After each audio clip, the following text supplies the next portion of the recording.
तट पर स्थित होकर ध्रुव महाराज धीरे धीरे अपनी तपस्या बढ़ाते गए। प्रथम महीने में 3-3 दिन में एक बार बेर खाकर, दूसरे महीने में 6-6 दिन में एक बार मात्र सूखे पत्ते खाकर खड़े रहे। तीसरे महीने में 9-9 दिन में एक बार मात्र जल पीकर खड़े रहे। चौथे महीने में 12-12 दिन में एक बार मात्र वायु ग्रहण करके खड़े रहे। 5वें महीने में वायु लेना बंद कर दिया और 6ठे महीने में ध्रुव महाराज भगवान के साथ एक की भावना कर दिए। ध्रुव महाराज का मन पूर्ण रूप से भगवान में लग गया और भगवान के साथ एक की भावना होते ही ध्रुव महाराज का सांस थम गया। जैसे ही ध्रुव महाराज भगवान के साथ एक की भावना किए, सांस रुक गया। मैत्रेय जी कहते हैं कि ध्रुव महाराज की तपस्या से यह ब्रह्मांड कांपने लगा, यह धरती डोलने लगी। जैसे किसी नाव में, जैसे गजराज नाव में अपना पांव रखे और नौका डोलने लगती है, वैसे ध्रुव महाराज की तपस्या से यह ब्रह्मांड कांपने लगा, यह धरणी डोलने लगी। और उसी समय इस ब्रह्मांड में रहने वाले समस्त जीवों के सांस रुंधने लगे, सबका सांस बंद हो गया। देवता समेत समस्त लोकपाल भगवान विष्णु के शरण में गए। प्रभु ये क्या हो रहा है? हाहाकार मच गया। त्राहिमाम करते हुए समस्त देवता लोकपाल भगवान विष्णु के शरण में गए और किसी को पता नहीं चला ये क्या हो रहा है। उस समय भगवान विष्णु ने बताया, ये मेरे 5 वर्ष के बालक का, 5 वर्ष के बालक की भक्ति का प्रभाव है। 5 वर्ष की बालक की भक्ति से यह ब्रह्मांड कांप गया। समस्त देवतागण भगवान से स्तुति करने लगे, प्रार्थना करने लगे, प्रभु आप जाइए, ध्रुव को दर्शन दीजिए और इस संसार में जो तकलीफ हुई है इसे दूर कीजिए। देवताओं की प्रार्थना से भगवान श्री विष्णु वृंदावन में, मधुवन में आए, ध्रुव महाराज के सामने प्रकट हो गए। आज भगवान विष्णु ध्रुव महाराज के सामने प्रकट है, परंतु फिर भी ध्रुव महाराज भगवान का ध्यान कर रहे हैं। जब भगवान ने ध्रुव महाराज को अंतराल दिया, ध्रुव महाराज की आंखें खुली और ध्रुव महाराज ने भगवान विष्णु का दर्शन किया। श्री कृष्णचंद्र भगवान की जय। सशंख चक्र सकिरीट कुंडलम सपीत वस्त्रम सरसीरुहे क्षणम सहारवक्ष स्थलको स्तुभश्रिय नमामि विष्णु शिरसा चतुर्भुजं नमामि विष्णु शिरसा चतुर्भुजं नमामि विष्णु शिरसा चतुर्भुजं। भगवान श्री विष्णु ध्रुव महाराज के सामने प्रकट हुए। ध्रुव महाराज ने भगवान को प्रणाम किया, भगवान को दंडवत किए और दंडवत करके भगवान को ऐसे ही देखते रहे। मैत्रेय जी कहते हैं, मानो ध्रुव महाराज अपनी आंखों से भगवान को पी रहे हैं।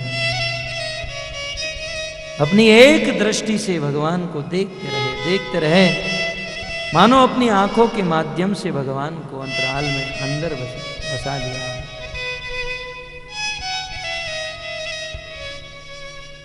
भगवान का दर्शन किए और ध्रुव महाराज के हृदय में इच्छा हुई कि मैं भगवान को स्तुति करूं, परंतु 5 साल का बालक है, आज तक स्कूल में भी नहीं गया है। उसे क ख ग ग भी वर्णमाला भी नहीं आती है, भगवान को स्तुति कैसे करें? परंतु भगवान तो अपने भक्त की इच्छा को जानते हैं। भगवान जान गए ध्रुव कुछ बोलना चाहता है। उसी समय भगवान श्री विष्णु ने अपना पांचजन्य नामक शंख ध्रुव के कपाल से स्पर्श किया। जैसे ही शंख ध्रुव के गाल से स्पर्श किया, ध्रुव के हृदय में चारों वेदों का ज्ञान स्फुरित हो गया। चारों वेदों का ज्ञान हृदय में आ गया। भगवान की यदि कृपा हो जाए तो ज्ञान प्राप्त करना ये कोई बड़ी चीज नहीं है। भगवत गीता में भी कृष्ण कहते हैं, ददामि बुद्धि योगम, अर्जुन बुद्धि देने वाला मैं हूं। कई बार माताएं आती हैं, कहती हैं हमारे बच्चों को आशीर्वाद दीजिए कि ये बुद्धिमान बने, इसे कुछ याद रहे। आशीर्वाद देने वाले भगवान हैं। वे गीता में स्वयं कहते हैं कि अर्जुन बुद्धि योग देने वाला मैं हूं, परंतु वह बुद्धि प्राप्त करने के लिए क्या करना होगा? तेषाम सततयुक्तानां भजताम प्रीतिपूर्वकम। हे अर्जुन, उसके लिए तेषाम सतत युक्तानाम, सतत रूप से निरंतर मेरी भक्ति करनी होगी, और वह भी निरंतर, और वह भी प्रेम से। तब जाकर मैं बुद्धि योग प्रदान करता हूं। ध्रुव महाराज के हृदय में चारों वेदों का ज्ञान हो गया। ध्रुव महाराज ने बहुत सुंदर स्तुति की। यह ध्रुव की स्तुति 12 श्लोकों में है। ये 12 श्लोक चारों वेदों का सार है। श्रीपाद श्रीधर स्वामी कहते हैं 12 आदित्य की तरह ध्रुव की स्तुति की ये 12 श्लोक प्रकाशमान है। संक्षिप्त में इतना ही समझिए। ध्रुव महाराज कहते हैं, थोड़ा आवाज कम करो। योऽन्तः प्रविश्य मम वाचमिमां प्रसुप्तां संजीवयत्यखिल शक्तिधर स्वधाम्ना। हे प्रभु, प्रभु आप ही जीवों के हृदय में परमात्मा के रूप में प्रवेश करते हो, और आप ही परमात्मा के रूप में आत्मा को शक्ति देते हो और इस शरीर को चलाते हो। जब तक आपकी कृपा न हो तब तक ये संसार, ये जगत चलायमान नहीं हो सकता है। प्रभु, ये जगत चल रहा है, जितने भी जीव जी रहे हैं, काम कर रहे हैं, कार्य कर रहे हैं, ये सब कुछ आपकी कृपा है। आप इस संसार में रहने वाले जीवों को इतना सुंदर देह देते हो, और शरीर देने के बाद परमात्मा के रूप में प्रवेश होते हो, तब जाकर यह शरीर चलायमान होता है। प्रभु, आपकी संसार के जीवों के ऊपर कितनी कितनी कृपा है। आपने जीवों के ऊपर जो कृपा की है अद्भुत है। कोटिन मुख कही जात प्रभु के एक एक उपकार। यदि आपके उपकार को बोलने के लिए करोड़ों करोड़ों मुख भी मिल जाए, कोटिन मुख कही जात, करोड़ों करोड़ों मुख से भी यदि बोलने का अवसर मिले, फिर भी आपके एक उपकार को भी गिनाया नहीं जा सकता है।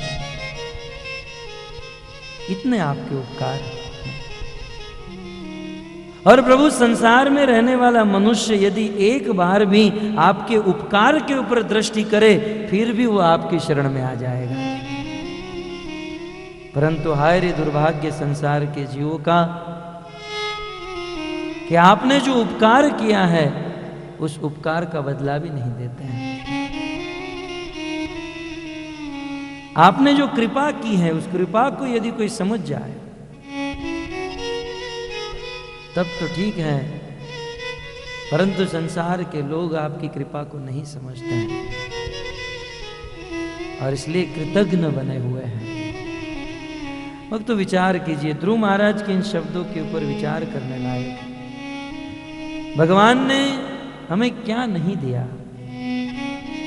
सर्वप्रथम इतना सुंदर शरीर दिया, इतना सुंदर देह, जिनकी कीमत यदि रखी जाए तो यह अमूल्य है। इसकी कोई कीमत नहीं लगा सकता। यदि यहां से अनाउंसमेंट किया जाए 10 लाख रुपया देने के लिए तैयार हैं, आप दोनों हाथ काट कर दे दीजिए, कोई देगा? 2 पांव चाहिए, 1 करोड़ रुपया मिलेगा, कोई देगा?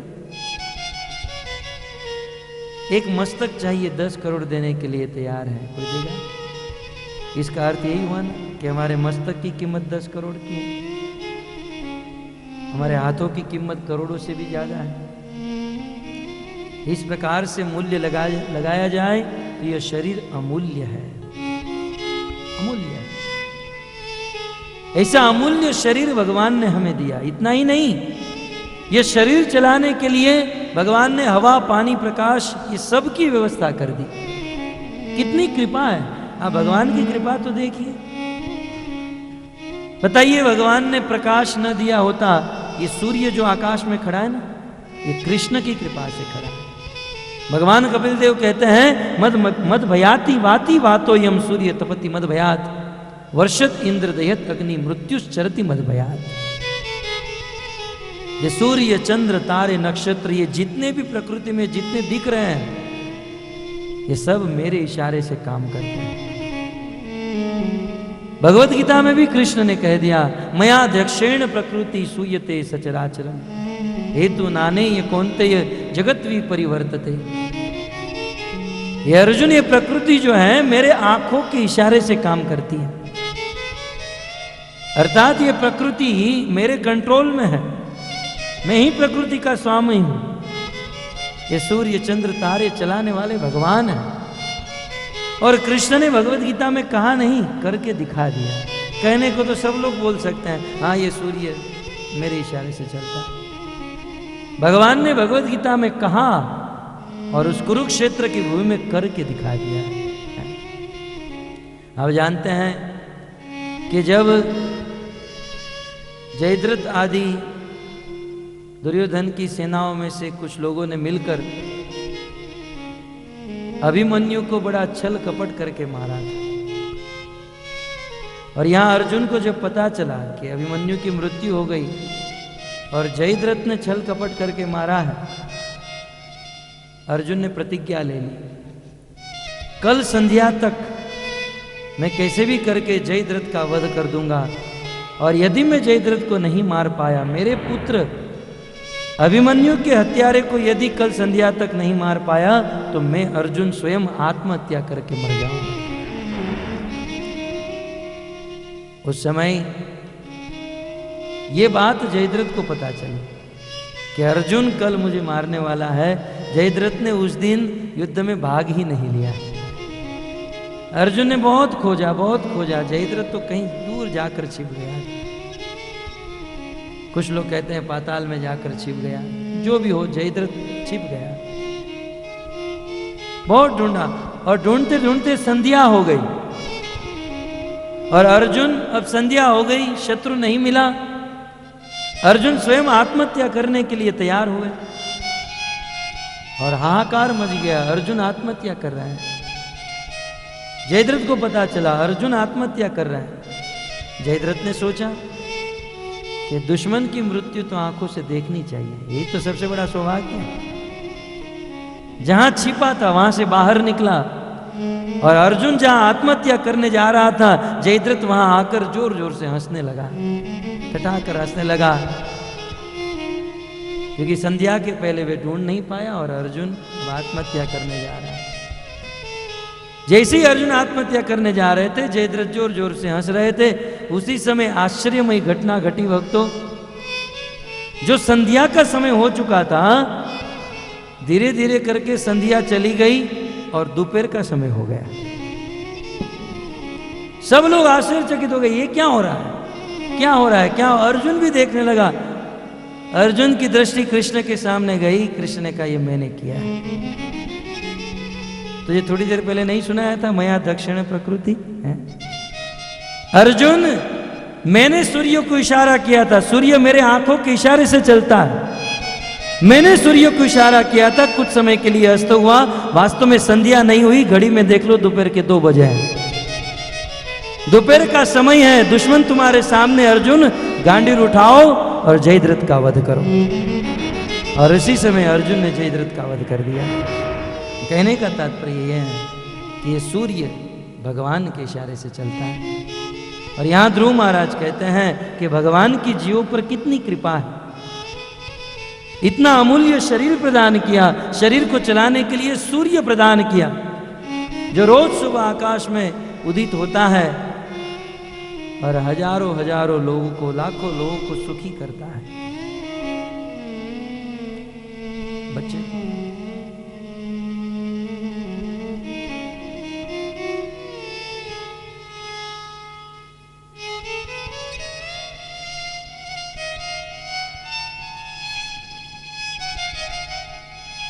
विचार कीजिए भक्तों, यदि भगवान ने ये सूर्य की व्यवस्था न रखी होती तो हम लोग हमारे कपड़े कहाँ सुखाते? पहली बात तो ये है, गीले कपड़े पहनकर बैठना होता। और यदि भगवान ने सूर्य की व्यवस्था न की होती तो बिल भर भर के मर जाते। अभी तो लाइट बिल भी इतना बढ़ गया है, भाव कितना बढ़ गया है। कृष्ण की कितनी बड़ी कृपा है, सूर्य प्रकाश दे दिया। इतना ही नहीं, इस शरीर को टिकाने के लिए भगवान ने हवा की व्यवस्था कर दी। बहुत सुंदर, बिल्कुल अपने नाकों से होकर गुजरती है ऑक्सीजन। आप कभी हॉस्पिटल में एडमिट हो गए और जब ऑक्सीजन की बोतल चढ़ाई जाएगी तब पता चलेगा इसका क्या रेट है? विचार करो, भगवान यदि ऊपर से बिल भेजे कि आप 60-60 साल से मेरा ऑक्सीजन खा रहे हो और मैं एक बिजली का गोला रखा हूं, आप लोग ले रहे हो, जरा वैकुंठ में बिल भिजवा देना। मर जाएंगे लेकिन बिल नहीं चुका पाएंगे। कितनी कृपा है, कृष्ण की कृपा नहीं, कृपा है हवा की व्यवस्था की। इतना ही नहीं, इस शरीर को टिकाने के लिए भगवान ने पानी दिया। आज के साइंटिस्ट कहते हैं पानी तो H2O से बनता है। ठीक है, पानी H2O से बनता है, लेकिन H2O कहां से आता है? हाइड्रोजन और ऑक्सीजन कहां से बना? भगवान कृष्ण की कृपा से। जल, ये जल इतनी कीमती वस्तु है भक्तों, जब ये नहीं मिलता है ना तब इसकी वैल्यू होती है। पानी की कीमत क्या है, जल की वैल्यू क्या है, वो तो निर्जला के दिन पता चलती है।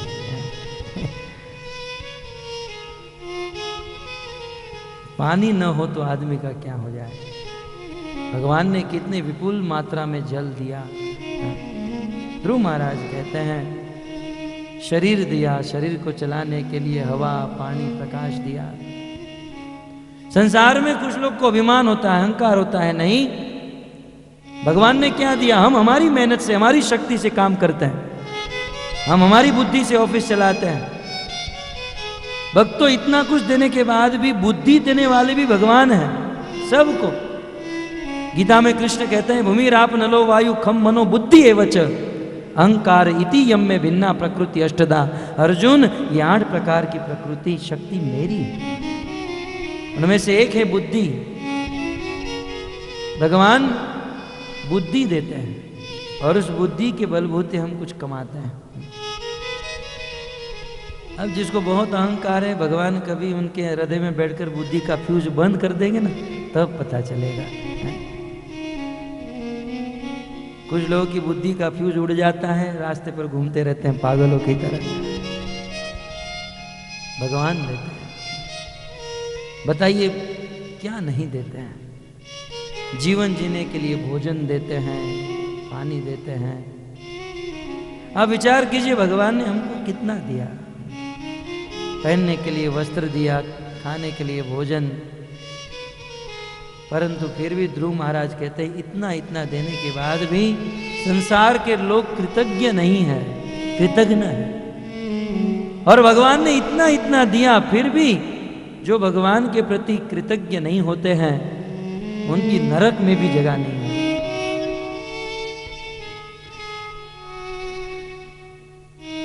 क्योंकि भगवान को कम से कम इन सब चीजों का धन्यवाद तो देना चाहिए। हम लोग कभी ट्रेन से या बस से जाते हैं और अचानक किसी का नंबर लिखना हुआ तो किसी से पेन मांगते हैं, पेन देंगे तो पेन लेकर नंबर लिखते हैं, और पेन जब वापस लौटाते हैं तो क्या कहते हैं? थैंक यू, धन्यवाद। उस समय तो हम इतने सोफिस्टिकेटेड बनते हैं, इतने जेंटलमैन की तरह पेश आते हैं कि थोड़ा सा नंबर लिखा, पेन वापस लौटाए तो थैंक यू कहते हैं। जिस भगवान ने ये शरीर दिया, हवा, पानी, प्रकाश, भोजन, वस्त्र, सब कुछ दिया, उसको थैंक यू कहने का समय हमारे पास नहीं, उसको धन्यवाद कहने का समय। भगवान को धन्यवाद कहना चाहिए, प्रभु आपने बहुत कुछ दिया, जरूरत से ज्यादा दिया, हमारी योग्यता से आपने हमको बहुत बहुत ज्यादा दिया। और भगवान का थैंक यू कुछ अलग है, संसार का थैंक यू और भगवान का थैंक यू अलग है। भगवान को यदि थैंक यू करना है तो 16 अक्षर का नाम लेना होगा, हरे कृष्णा कृष्णा कृष्णा हरे हरे, हरे राम राम राम हरे हरे। इस मंत्र के द्वारा भगवान को थैंक यू करना चाहिए। अनेकों श्लोकों में ध्रुव महाराज स्तुति करते हैं, समय का अभाव है। मानो भगवान ध्रुव को कहे, ध्रुव कुछ मांग लो, मैं तुम पर प्रसन्न हूं, तुम्हें जो चाहिए वो मांग लो। ये तो बात सत्य है, ध्रुव महाराज कुछ मांगने के लिए ही तो आए थे।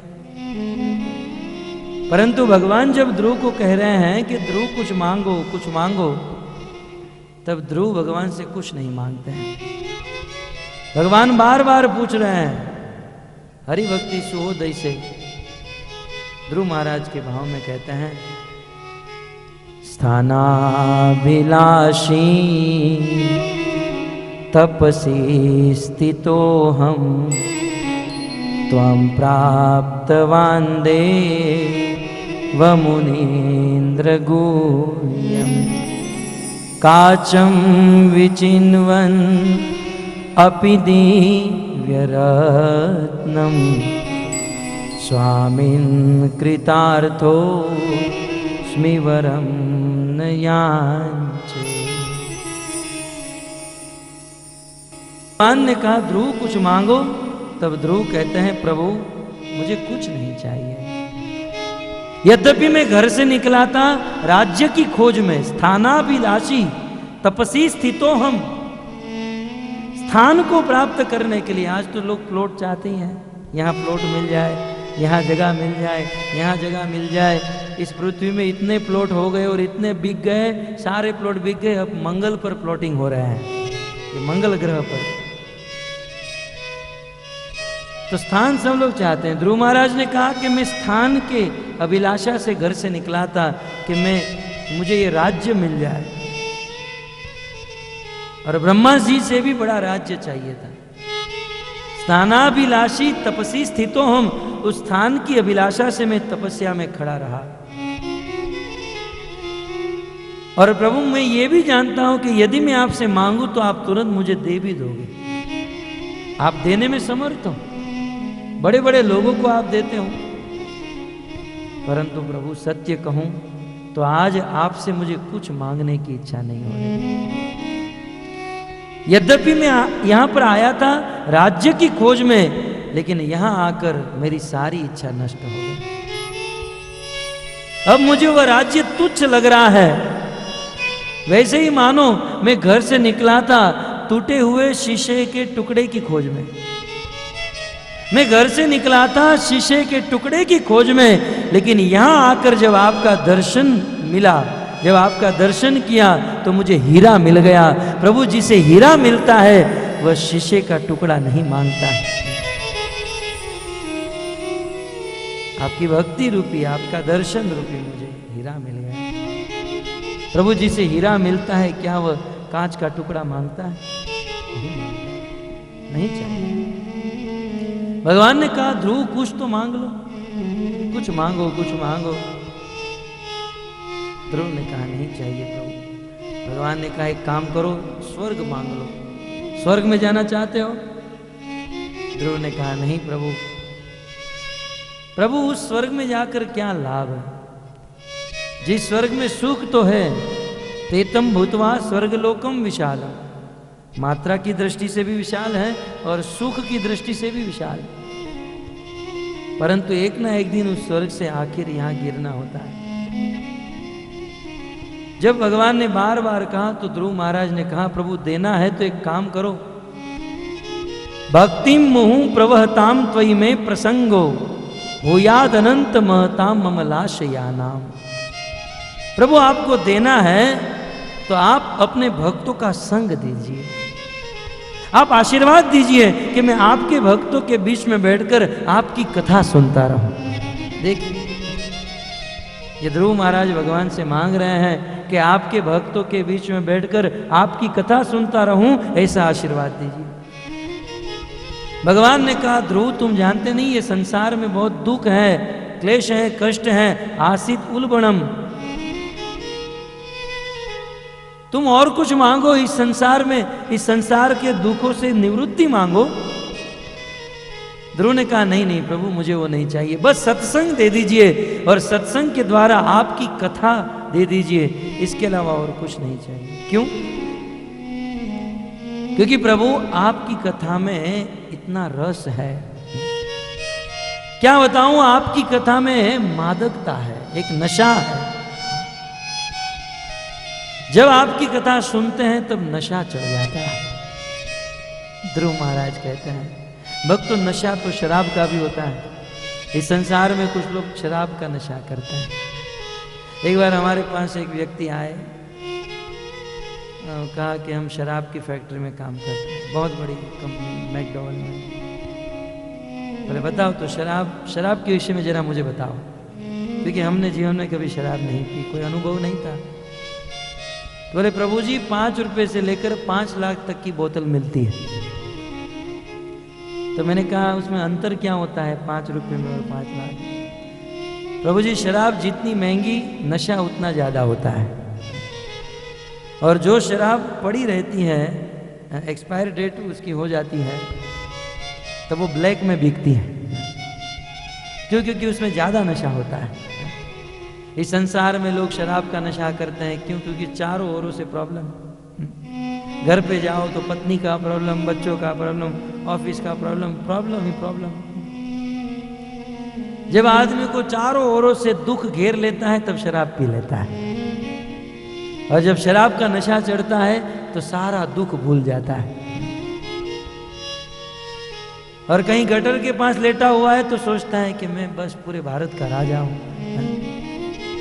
तो शराब का नशा जब चढ़ जाता है तब सोचता है बस अब मैं बहुत बड़ा आदमी बन गया, सभी दुखों से मुक्त हो जाता है। सत्य है।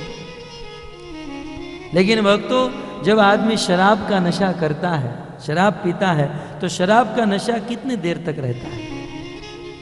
2 घंटा, 5 घंटा, यदि महंगी शराब है तो ज्यादा से ज्यादा 10 घंटा। लेकिन आखिर तो शराब पीकर वह नरक में जाने वाला है। एक तो नरक में जाएगा, और इतनी महंगी से महंगी शराब पीकर भी 2, 5 या 10 घंटा वह नशा रहेगा, और 10 घंटे तक दुखों से मुक्त होगा। जैसे ही नशा चला जाए तुरंत दुख आ जाएंगे। कितनी भी महंगी शराब का नशा 10 घंटे तक होता है, लेकिन प्रभु आपकी कथा का नशा जीवन भर तक रहता है। जीवन भर तक आदमी सभी दुखों से मुक्त हो जाता है। आपकी कथा में जो व्यक्ति बैठ जाता है तो ऐसा नशा चढ़ जाता है प्रभु कि फिर संसार का दुख याद नहीं आता। अतः आपकी कथा दीजिए, सत्संग करूं और आपकी कथा में बैठा रहूं। तो इस प्रकार ध्रुव महाराज अनेक श्लोकों में भगवान की स्तुति किए, भगवान से कुछ नहीं मांगे। भगवान बार बार कहते रह गए, ध्रुव कुछ मांगो कुछ मांगो। लेकिन भक्त इस संसार में जो शुद्ध भक्त होते हैं ना, वो भगवान से कुछ नहीं मांगते। शुद्ध भक्त भगवान को ही मांग लेते हैं। ध्रुव ने कहा, प्रभु आपकी भक्ति दीजिए। भगवान ने कहा, मैं भक्ति दूंगा, लेकिन साथ ही साथ मैं तुम्हें राज्य भी दूंगा। ध्रुव तुम्हें नहीं चाहिए फिर भी दूंगा, क्योंकि यदि मैं तुम्हें यह राज्य नहीं दूंगा तो आने वाला भविष्य ऐसा कहेगा कि भगवान विष्णु तो तपस्या करा करा के मार डालते हैं और प्रकट होते हैं तो बस बिना कुछ दिए चले जाते हैं, इसलिए मैं तुम्हें दूंगा। भगवान ने ध्रुव महाराज को भक्ति का आशीर्वाद दिया और एक छत्र इस पृथ्वी पर ध्रुव महाराज को बहुत बड़ा राज्य प्रदान किया। 36,000 वर्ष तक ध्रुव महाराज इस संसार में राज किए। और इतना ही नहीं, ऐसी कथा आती है कि ध्रुव महाराज के भाई उत्तम को यक्षों ने मार डाला। ध्रुव महाराज यक्षों की अलकापुरी के ऊपर चढ़ाई किए और अनेकों यक्षों का वध करने लगे। लगभग 1,13,000 यक्षों को मार डाला।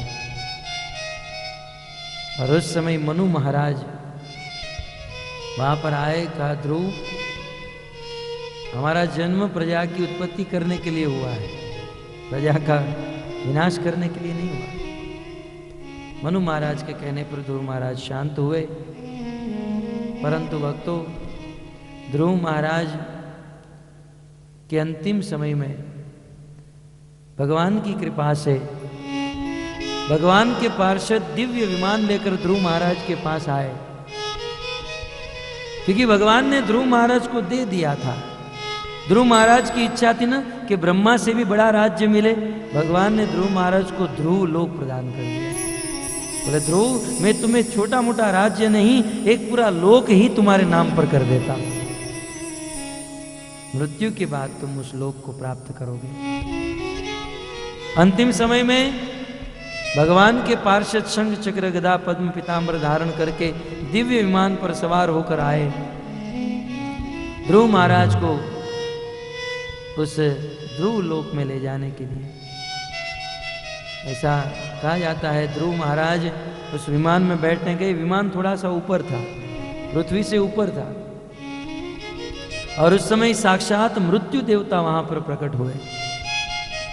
दोनों हाथ जोड़कर ध्रुव महाराज को कहा, महाराज विमान थोड़ा ऊपर है, आप मेरे मस्तक पर पांव रख दीजिए और बैठ जाइए। भक्तों, ध्रुव महाराज मृत्यु के मस्तक पर पांव रखकर भगवान के विमान में बैठे और ध्रुव लोक को प्राप्त हो गए। इस संसार में जो व्यक्ति भगवान की भक्ति करता है वो मृत्यु के ऊपर विजय प्राप्त कर लेता है। भगवान की भक्ति करने वाला व्यक्ति मृत्यु से डरता नहीं है।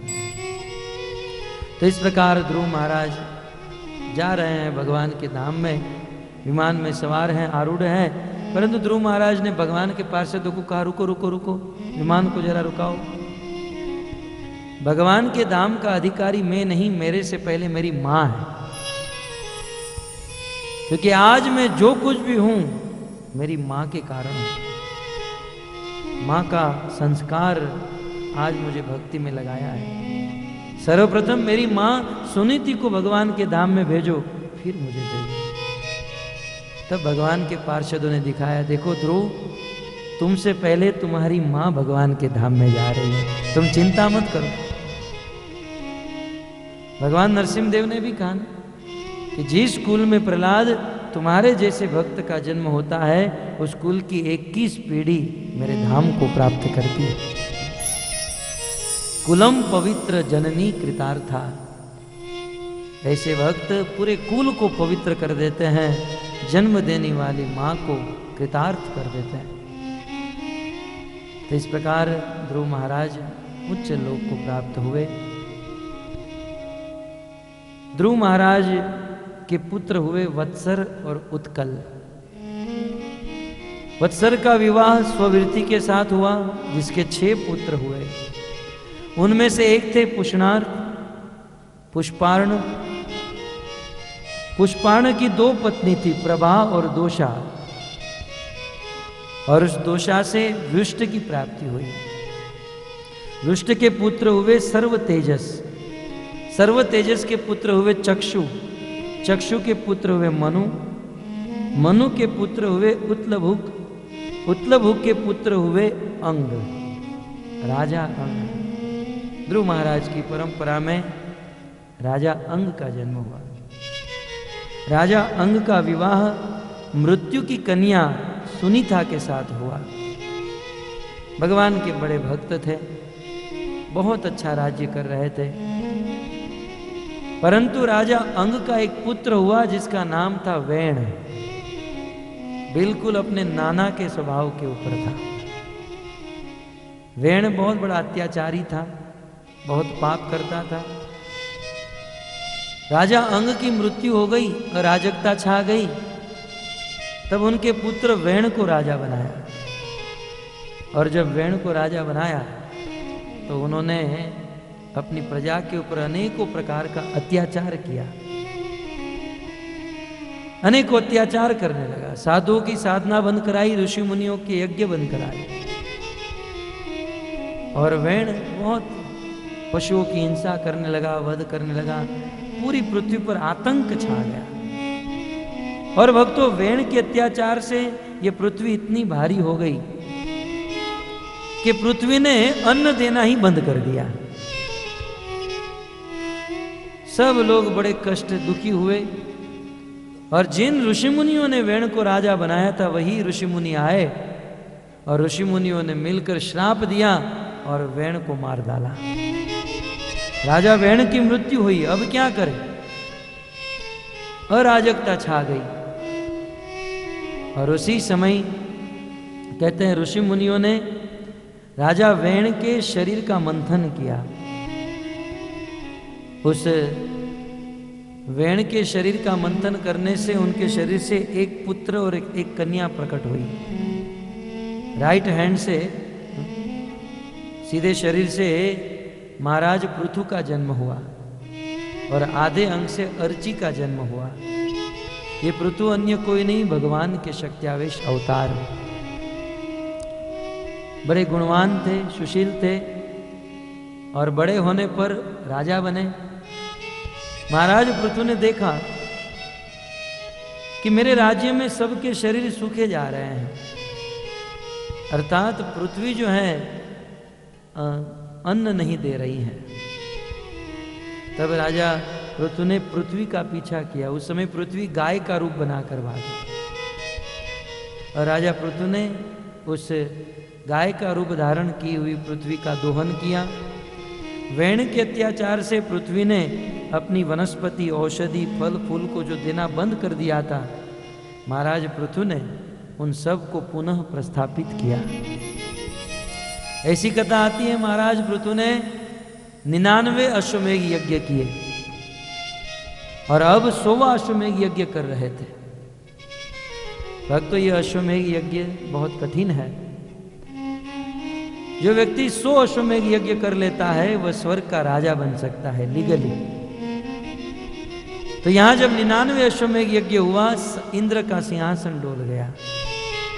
इंद्र के मन में यह बात आई कि यदि ये अंतिम यज्ञ 100वां अश्वमेघ यज्ञ कर लेंगे तो मेरी आजादी खतरे में पड़ जाएगी। किस्सा कुर्सी का बन गया। क्या करें? इंद्र उस यज्ञ में बाधा देने लगे,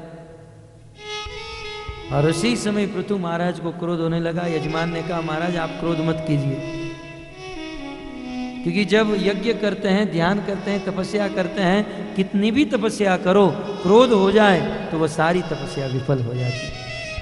बोले आप मत कीजिए, हम बैठे हैं ना, हम बैठे हैं, हम सब कर लेंगे। ब्राह्मणों ने अपने मंत्रों से उस इंद्र को बिल्कुल खींचकर वहां पर ला दिया। हाहाकार मच गया। और उस समय साक्षात भगवान विष्णु वहां पर आए और वहां आकर पृथु महाराज को समझाने लगे कि देखो पृथु, अब मान भी जाओ, अब तुम ये अंतिम यज्ञ नहीं करोगे तो नहीं चलेगा। पृथु महाराज ने कहा, गलती मेरी नहीं, गलती इंद्र की है। आप इंद्र को क्यों नहीं समझाते? आप इंद्र को समझाओ, मुझे क्यों समझा रहे हो? तब भगवान ने कहा, देखो इस संसार में उस आदमी को समझाया जाता है जिसमें बुद्धि होती है।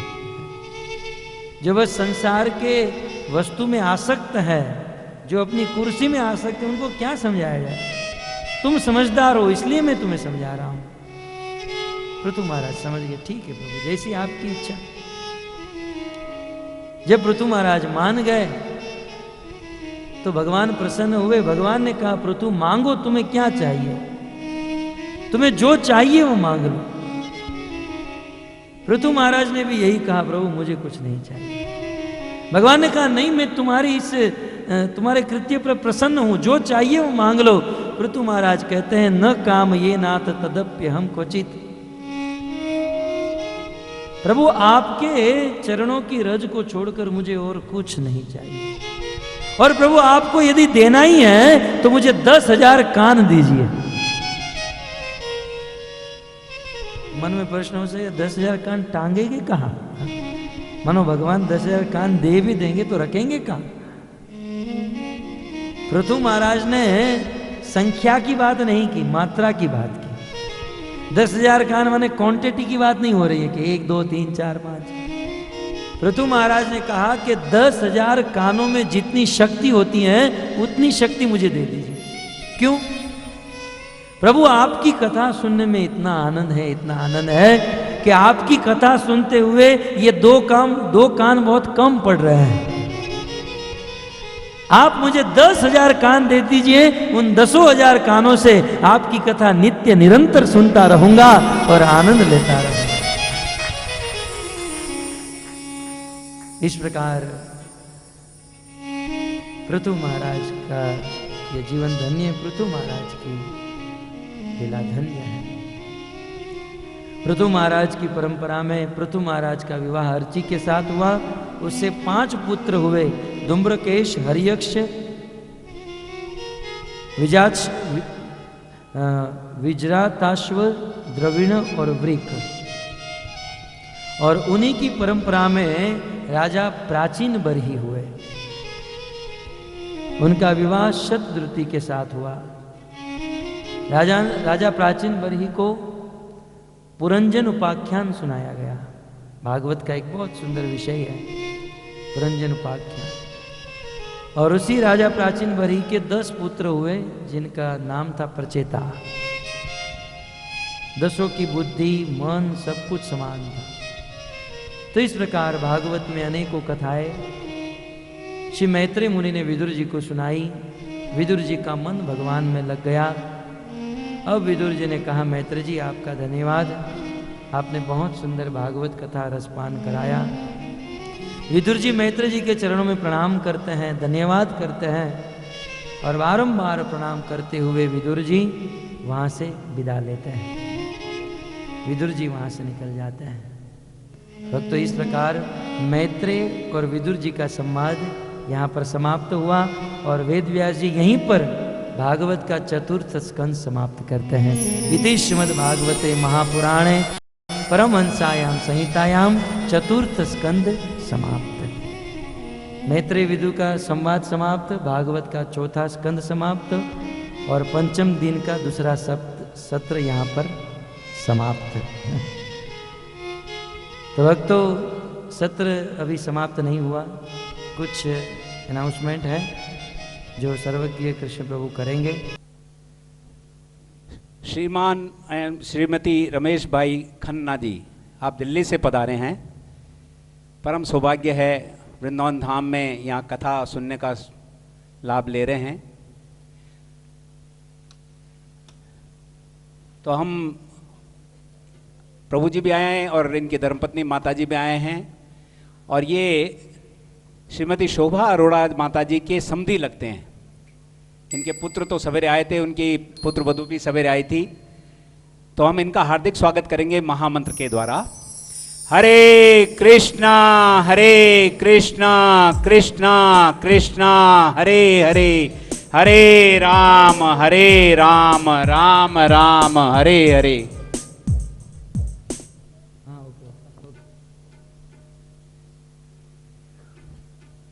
और दूसरी सूचना यह है कि आज शिवरात्रि है, बहुत बड़ा दिन है, और इस कथा का जो श्रवण करने का हमें जो अवसर मिल रहा है वो माता जी के द्वारा, श्रीमती शोभा अरोड़ा माता जी के द्वारा आज उनका जन्मदिन है।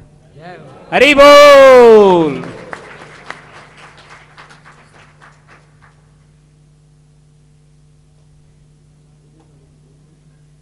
वैष्णव भक्त लोग इसी प्रकार से अपने जन्मदिन, अपने शादी की सालगिरह मनाते हैं। और ये तो परम सौभाग्य कि श्रीधाम वृंदावन में कथा श्रवण करते करते ये इन्होंने आज पूरा दिन यहाँ बिताया है। देखिए वैष्णवों का कितना सौभाग्य है, वो लोग रेस्टोरेंट में कहीं और दूसरी जगह नहीं जाकर के अपनी जन्म बर्थडे पार्टी वगैरह नहीं करते, यहाँ भक्तों के संग में कृष्ण कथा सुनते सुनते, भगवान के का गुणगान सुनते सुनते और भगवान का कीर्तन करते करते मना रहे हैं। वास्तविकता में यही वैष्णव भक्तों के जीवन में यह देखा जाता है कि इसी प्रकार से वो अपना जन्मदिन या और भी कोई अन्य प्रसंग, जो भी शुभ प्रसंग है, वो इसी प्रकार से मनाते हैं।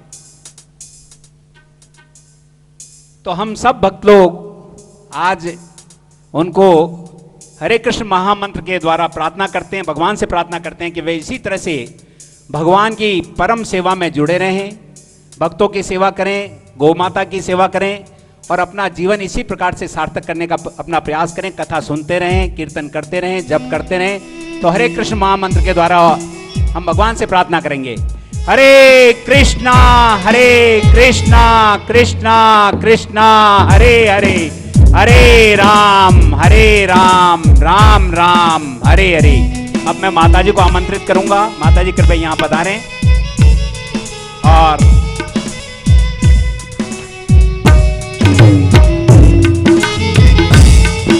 आइए माता जी, आइए।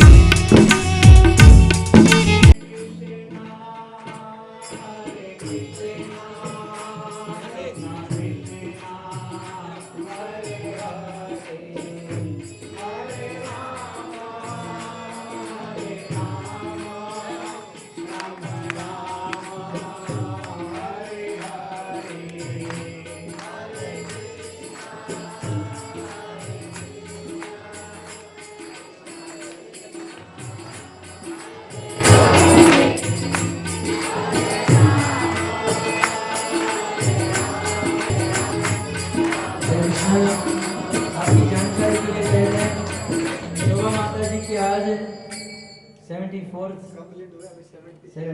कंप्लीट हो रहे हैं। आने वाले साल 75 सालगिरह होगी, जो बहुत बड़े पैमाने पर मनाएंगे। हरे कृष्णा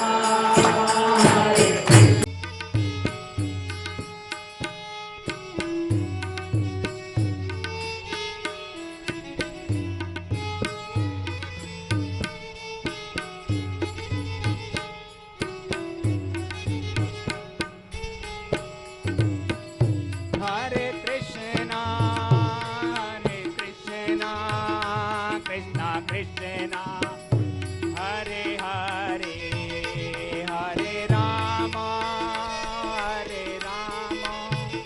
राम राम हरे हरे।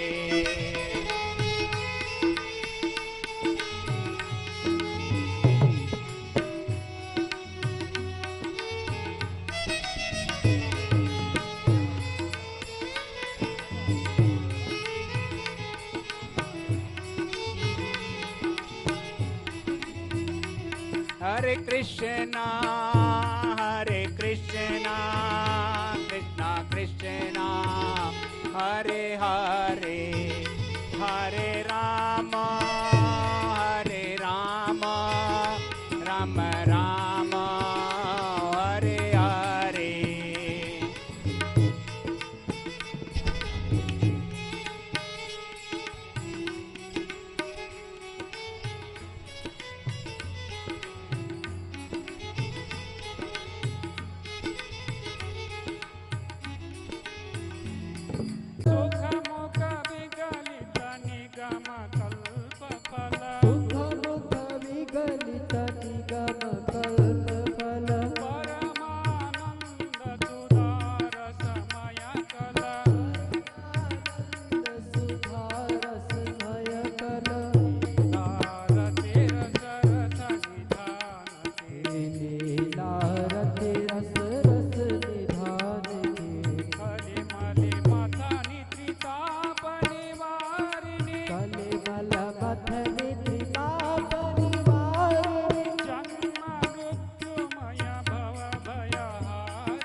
तुम हो सदे हरि चरित गान के विषय विलास विमोह विनाशिनी विषय विलास विमोह विनाशिनी विमल विराग विवेक विकासिनी विमल विराग विवेक विकासिनी भगवत तापरहस्य प्रकाशिनी भगवत ताप रहस्य प्रकाशिनी परम ज्योति परमात्मा ज्ञान की परम ज्योति परमात्म ज्ञान की परमहंस मुनि मन उल्लासिनी परमहंस मुनि मन उल्लासिनी रसिक हृदय रस रास विलासिनी रसिक हृदय रस रास विलासिनी मुक्ति मोक्ति रति प्रेम सुदासिनी भूमि मुक्ति रति प्रेम सुधासिनी अकिंचन प्रिय सुजानकी कथा किंचन प्रिय सुजान की आरति अति पावन पुराण की आरती अति पावन पुराण की धर्म भक्ति विज्ञान खान की धर्म भक्ति विज्ञान धाम जय राधा श्याम सुंदर राधा श्याम सुंदर राधे जय राधा श्याम सुंदर राधा श्याम सुंदर हे जय कृष्ण बलराम कृष्ण बलराम जय कृष्ण बलराम जय जय कृष्ण बलराम जय कृष्ण बलराम जय कृष्ण बलराम जय गौरा निताय गौरा निताय गौरा निताय जय गौरा निताय निताय जय गो जय जय जय प्रभुपाद प्रभुपाद प्रभुपाद जय जय प्रभुपाद